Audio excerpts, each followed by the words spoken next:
Discipuli classicorum ad universitatem nostrae domina. Volumus demonstrare eruditionem artibus literisque parare te provero orbe. Ita facimus hanc picturum. Ege. It's amazing how few people understand what classics is. One time I said I was a classics major and someone said to me, "Oh, like The Old Man and the Sea?" I was like, "Well, no, that's written in, 1950. I read things from 5th century BC." When I tell people I'm a classics major, it's usually a two-part reaction. The first part is they don't know what a classics major is. I've gotten everything from classical literature, such as Shakespeare, to classical music, like Bon Jovi, rock and roll, to classical cars, such as old Mustangs and Ferraris, to classical music like Beethoven or Bach, and occasionally they get it right and guess the Greeks and the Romans. Classics is the appreciation of the human condition through the study of ancient texts. Classics is an interdisciplinary, in-depth study of ancient Greek and ancient Roman society and culture, and those two societies and cultures have formed the basis for the Western world up until now.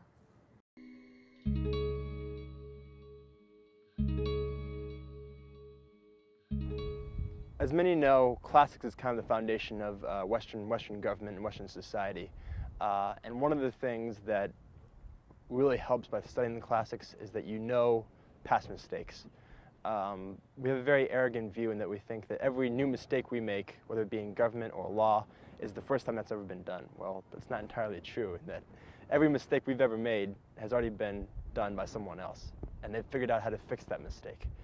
When the founders of our country were writing the Constitution, they looked closely at the classics, and they used the classics as kind of their building point. In years past, we've kind of gone away from that. The American Constitution, which is important to every American, is an institution that has direct connections with Roman history because the American Constitution is modeled on a constitution from Roman antiquity. Not everyone in society realizes that, particularly politicians. Well, I think that human nature hasn't changed much throughout time, and that kind of when you study classics, you see that, the ancient Greeks are much different from the way we are now, but inherently they're very similar. And so you can learn a lot of lessons from the way things transpired in 5th century BC and apply that to the way the world looks right now.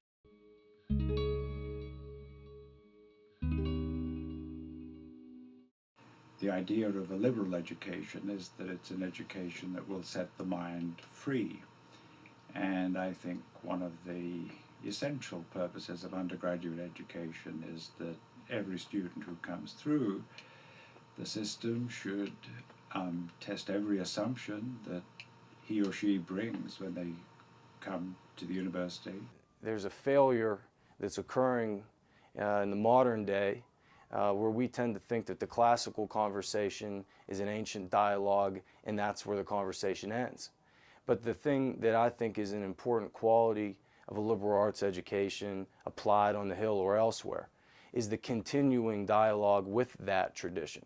It's the continuing notion that what they had to say when Plato and Aristotle picked up their pens is something that can still be engaged in modernity. Business, you can learn, the gist of the technical words, but a lot of the skills that are required to be a very good investor or, in general, a good person in the business world and create success in the business world are a lot of those skills like reading, writing, listening, speaking. And that stuff you can't be taught in a business textbook. It has to be practiced over and over again. And the College of Liberal Arts certainly helped me excel in those areas.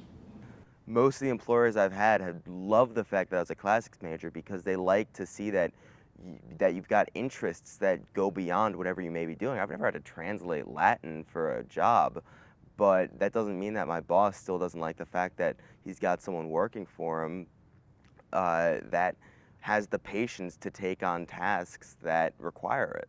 If we want to learn about ancient civilizations, we want to better understand ourselves and better understand the cultures and ideas and ways of living that ultimately come into our own societies.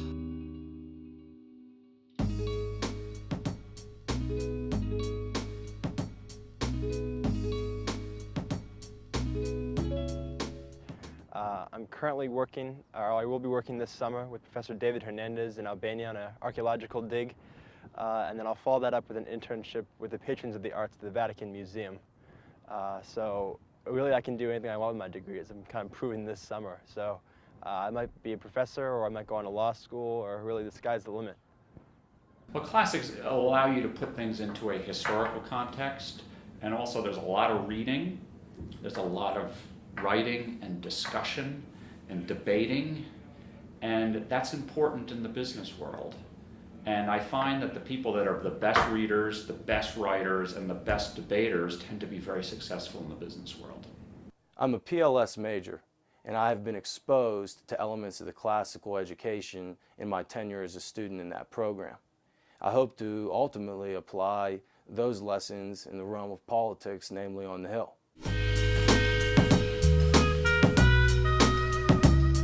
Classics is the foundation of life.